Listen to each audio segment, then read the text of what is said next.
Hi everybody, my name is John McTiernan. I'm a 28-year-old young man, looks young, doesn't feel young, from Ireland. Um, I have something, you've probably stumbled upon this video because you have the same problem yourself, or you're wondering if you have the same problem, or if you might be wondering you have Lyme disease or an invisible chronic illness or pain or whatever it may be. Um, well, I'm going to possibly give you some comfort, uh, a small little fraction of it, whatever I can offer you, because I think I need some myself. Um, and maybe we're all in this together, and that's a fight. That's the only good thing is the fight. There ain't much comfort to draw from it except that we're all doing our best. Um, so you probably have new daily persistent headache. You stumbled upon this video. I've seen very few videos online about it, about anything related to it. Maybe at most, maybe less than 10, which I find interesting um, and odd because I've met people with this disorder here in Ireland. Obviously, very few because we all meet in the same place due to having the same neurologist, the same doctor's appointments. But I'm going to go through my story of what happened to me, or what we think happened to me, and we'll I suppose from the beginning I'll start. I was 18 years old. I was in college. It was October 2009. I remember the date. I woke up one morning, felt I'd grit in this eye here. Okay. What do? You go to an ophthalmologist. You go to an eye doctor. You get it sorted. That's what you assume will be it'll be clear up in a few days. An eye infection. Had many in the past. Never thought anything of it. Went to the ophthalmologist. Went to the eye doctor. Here, take some eye drops. You probably have conjunctivitis. Yeah. So the days went on. The weeks went on, and nothing changed. I had this persistent grit in my eye, and it wasn't agony, but it was incredibly frustrating. This problem, I could feel it here. I still do occasionally. It was beginning to expand, move into different areas, beginning to go to my jaw there. I struggled through college the first year. I mean, it was hell. And the month before previously, I had never been so happy in my life. Those previous 6 months were the happiest moments of my life, the happiest days of my life. And which is why the accusations of depression were beyond ridiculous. I can't put it into words, but I was not depressed. I haven't been depressed. I probably should have depression, but I don't. And that's probably the most scary part of all. An a sane person would have probably killed themselves at this stage. I haven't. So I must be insane to still be around. But here I am. Anyway, from 2009 to 2010, went to many eye doctors in County Galway, here in Ireland. That's where I was in university in. I was doing business at the time. I basically couldn't socialize. I was at 100% capacity, just pushing it all the time. And I really began to wonder, is this going to be my entire, is this going to be wrong forever? Eventually went to a few eye doctors that said nothing's wrong with you. It's probably psychosomatic. It's probably you probably just need to you'll grow out of it. You're kind of stuck with it. Now you can imagine how devastating that was. And I'm sure you're 100% of all of you have been in this, so I'm not going to labour it, but it is so,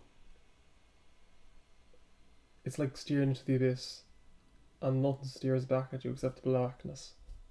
You don't know what to do. You're young, and you begin to wonder, my God, this is forever. Is it going to feel like I have Alzheimer's forever? I had a photographic memory, near photographic memory before this. I always prided myself on it. I could easily memorize tests at school, you know, people's names, details of things, and I still can for my long-term memory, but my short-term memory is absolutely frazzled beyond any sort of belief. But anyway, getting back to 2010, went to, I dropped out of college. I struggled through the second year of college, and once again, it was in my jaw. Anytime I opened up my jaw here, like that, I could feel it kind of like, almost like the muscles kind of go do, do, like that, you know? Just this side, it's all one-sided, all one side. So, went to a consultant here in Sligo, County Sligo, or in Sligo. I'm living in Leitrim at the moment, called Dr. Andreas Janke, a German man. I was decided to take up a community college course at the time in print journalism and photography. I drove in every day from home on my mother's car. Of course, I had provisional license. You're not allowed to drive unaccompanied in Ireland with a provisional license. Not allowed. But the law is not enforced, or it wasn't then until like these last few months. So I was insured, of course. I was legal, but you know, it wasn't it was a grey area, and the chances of me passing the test with this problem are slim to none. But I continued to take lessons anyway. I had previously tried and failed to pass the test a few months before I got this problem in July 2009. The problem started in October 2009, so it was only 3 to 4 months later. But yeah. So what was I going to say? So anyway, I went to this German urologist, Dr. Janke, in, I believe it was October of 2011. So it was nearly 2 years after it started. Now at this stage, the amount of agony I'd been in, just the sheer mental pressure of like, this is my life, this is it, like, you know, family members probably suspecting depression at the time, but not telling me being insistent that I wasn't depressed. I'm a very you know, to the point kind of guy. I have no problem admitting that I'm, you know, well, I'm a loser, whatever, you know, whatever. I'm not like, I don't have the ego that other people do. I will literally admit to anything. It's been ground and crushed into a powder at this point. You just get numb to it. You don't care, and you actually, not that you accept other people's opinion of you, but you accept reality and you move forward from there. So after a few months of being on drugs like Lyrica, Topamax, basically eye drops, he did all the tests, they did all the MRIs, nothing wrong at all. About 6 months later, I bring my father actually to an appointment, who he never used to come along. It was actually my mother used to come along with me. So they were both there, and he goes, you know, you're probably depressed, like, here's a sheet, here's your meditation CD, now shoo along. Well, frankly, my parents then kind of took it as word as gospel, despite me being adamant, absolutely adamant, that I was not depressed. And it turns out it wasn't true at all. But you know, you don't get people afterwards come up to you really saying, I'm absolutely dead sorry, because they're too ashamed. And my parents were they were ashamed that they didn't listen to me. I mean, they say like, well, you know, they tried to listen to me, we weren't taking the doctor's advice, we just try these drugs for a while. You might not be you may not be physically depressed, but the depression itself may be exacerbating the physical pain. Whereas I'm like, no, I was never more happy in my life before this started. It's all the fucking pain. It's all something that happened to me in the past. So we did that for a few months, and of course I'm just here at home doing nothing. You're not yourself. It's like you've got 10% capacity of what you were. I'm not talking about the pain. I'm not talking about physically walking. I look healthy. It's an invisible disease. I can walk around, do things, but it's when things like concentration, when things come to like just your wittiness, your soul is like just crushed into a granular powder because of this. It's like there's nothing there. People are talking to you like, you know, you're there. It's almost like if people have no depersonalization and derealization is probably number one of the problems that you experience with NDPH. It's like your soul has been fragmented and you're there desperately grabbing up all the pieces, but you can only get 3 or 4 pieces of a 20-piece puzzle. And you can only pick up 3. When you pick up 3, you drop 1, and you pick up the third one, you drop it again. You can't get past 4, 5, 6, 7. And then it's one of the things where you probably have all experienced this, where you need like, oh, they say would rate your pain from like 1 to 10, 0 to 10, and I just go, I don't know, like 10, devastating for my life. Yeah, it's not that bad. It's not like I've been ran over with a car, but it's 10 in terms of who I am. It's destroyed me. And you know, I'm so numb. I'm so numb to it. I'm not even pissed anymore. I know I'm interjecting now in the middle of the time I'm in feelings about it, but you know, it's the first thing I want to talk about in this video, as opposed to the timeline, the progression of it, or the stagnation of it. So I thought it's majorly around my ear here and my jaw. It started out in my eye, which is the most interesting part of all this. It started in my eye as eye grit. I woke up one morning and I slept in my contact lens that night. And I don't know if accidentally sleeping in the contact lens that night or my overuse of contact lens wearing in the previous few years might have contributed to it. I do not know, but I did wake up on it. I also, and this is a major part of it, it just is like, it's like pulling one thread up and you don't know where the threads are going to go back. It's maddening because you always wonder what if. But in January of 2009, I slipped heavily. I slipped on ice. So, I mean, I was in college at the time. I was in the same place, NUIG in Galway. I was entering my apartment. It was icy. I was doing science that year. That was my previous course.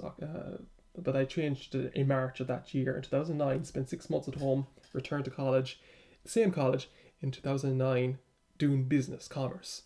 So I slipped in 2009 on ice. I fell forward. I actually have a scar here. As you can see, there's the scar there. It's a bald spot. Hair doesn't grow there. I slipped straight forward on kind of a wooden ramp into my house, into my apartment. I fell and banged my head off a stone wall here, so right down on it.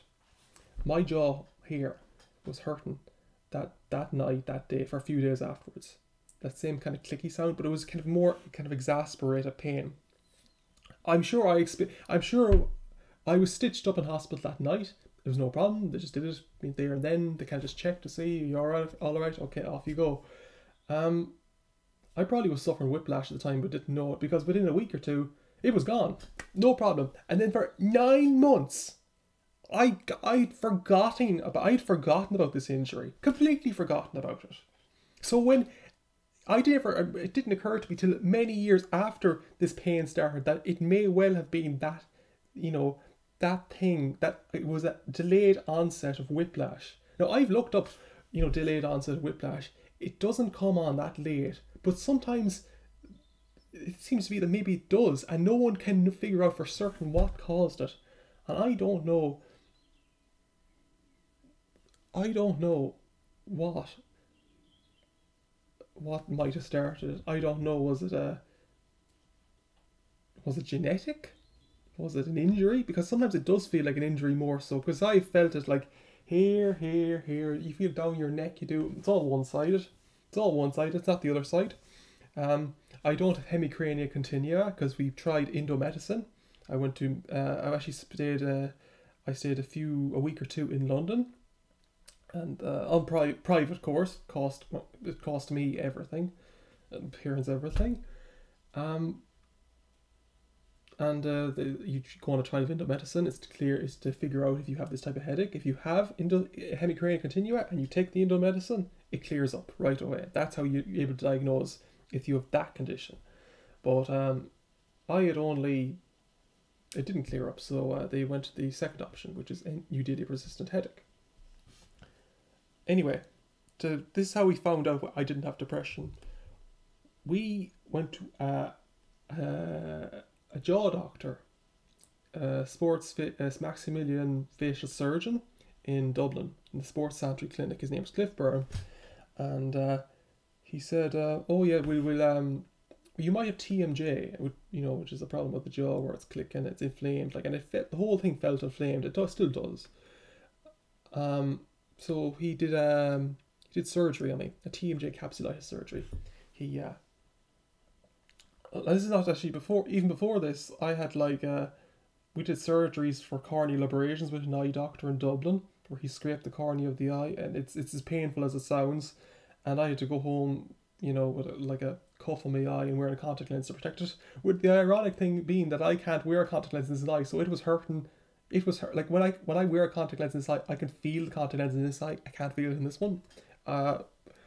It's just the sensitivity of the nerves. You see, it's all fucked up. It's all fucked up. But anyway, that was a year before the jaw surgeon. With the jaw surgeon, he did the surgery, he flushed it out, and he said that your jaw was one of the most inflamed jaws I've ever seen. He cleared it out, flushed it out with water, and it was all very inflamed. It was. This is now in September 2012. Did it. Went home from Dublin. Thought that might improve things. Didn't. So obviously I still have this in some capacity. So finding out that not only that I had I found out I actually did have something physically wrong, which was you think that'd be a blessing. Turns out that now you've got something physically wrong. You go back to the jaw surgeon. He's like, well, you should be okay. Like, it's not my problem anymore. I don't know what the hell to do with you. Go, run away. So of course we were all just kind of. My parents were probably more shell shocked, because I don't know. I don't think it dawns on them quite as much as I did. But I was like, I'm just so numb to it at this point. I'm like, yeah, it's like life's over. It's just, yeah. So that was in 2012, and I went to America after that. Went to in 2013. Went to a jaw doctor in America, like a TMJ surgeon. He put me in a sort of a retainer for me, a metal retainer for me. Had pushed the jaw forward. Thought I still assumed that we might be having it might have something to do with TMJ. I spent a few months in America, in New York. I went out to New Jersey. A man named Ira Clemens. Basically, it was all for nothing. It was useless, and thousands of dollars down the drain.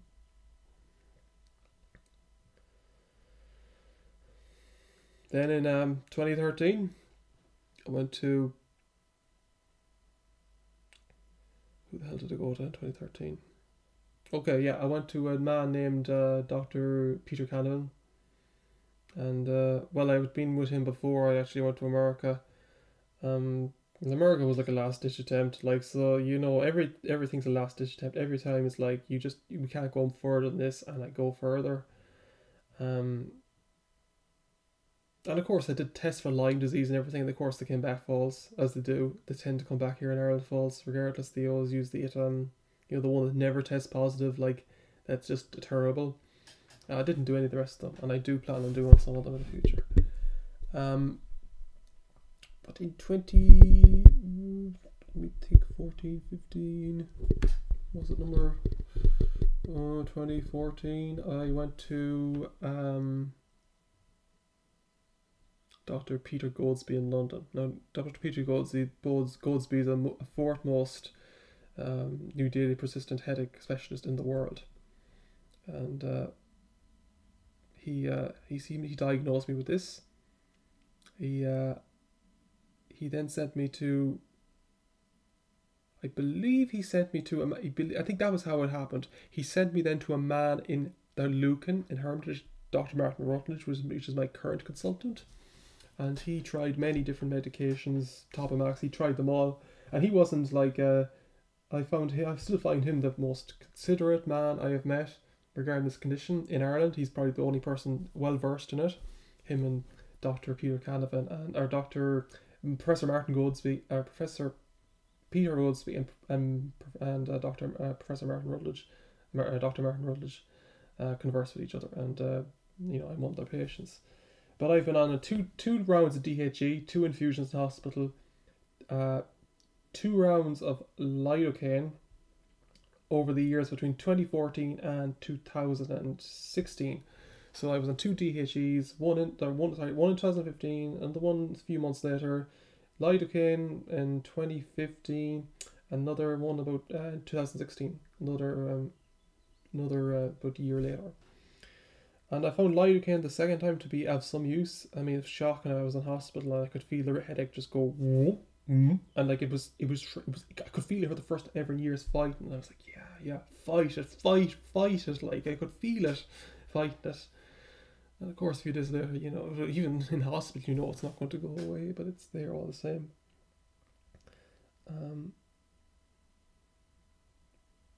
So yeah.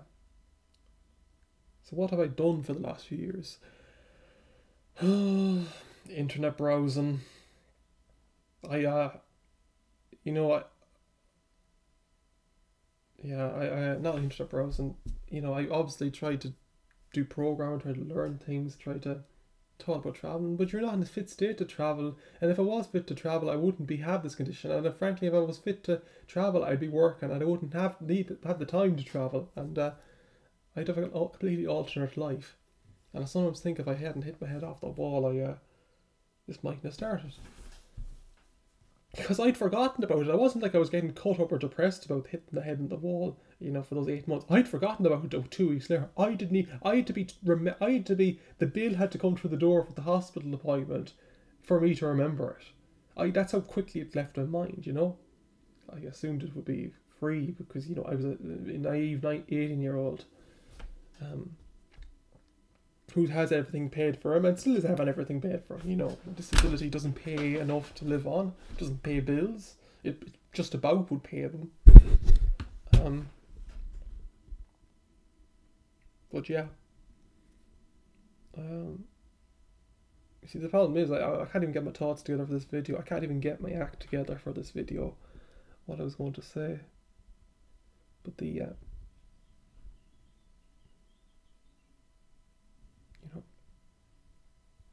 it's affected everything. I mean, I was doing a driving lesson the other day, and you're acting at 100% capacity, at 100%. You're beyond 100. You're calling upon. You just do not have the awareness that you had before. It's so frustrating to see things that you were so damn, you're competent at whatever counts as normal, right? You're at a normal level. I'm not talking about everybody's like, everybody learns at different rates. I'm not talking about that. I'm talking about like you were normal and now you will stare at something for like a minute or two, like you will zone out, and you're just trying to like think the next step. It's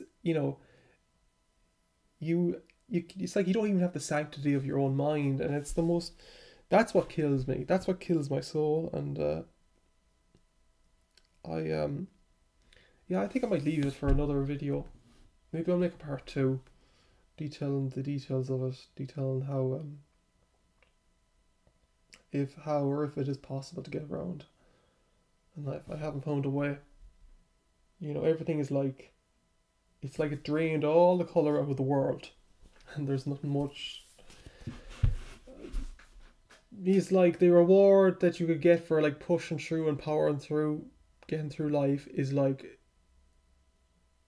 you like have to work 1000% harder to get like only 10% of the reward that other people get. Like people get 100%, like normal people get 100% just for like just milling through the day. They get a kind of a general level of high, not even enjoyment, just satisfaction, just they're okay with their life. Whereas for me, I get push 1000%. And I get like 10% of what they would get for what normal people would get for doing nothing. That's And I'll talk about, you know, counselling, how it's, unless it's your family members or somebody who knows you, it's a form of, in my opinion, self-sabotage. You when you lie and you say, oh, everything's grand and everything, your body knows it's not. You're bullshitting it. It knows. You know, it actually creates more fucking strife. It does. Because you know, internal conflict. That's what it creates in your body, in your mind. You end up in a worse place and not in a better place. And you know, it's like it's almost like Kafkaesque. Like you're climbing. For every time you climb, like you just look back at the bottom of the hole. You not even 2 feet closer to your goal. So I'll make it another second part, and it'll probably be uploaded today or tomorrow.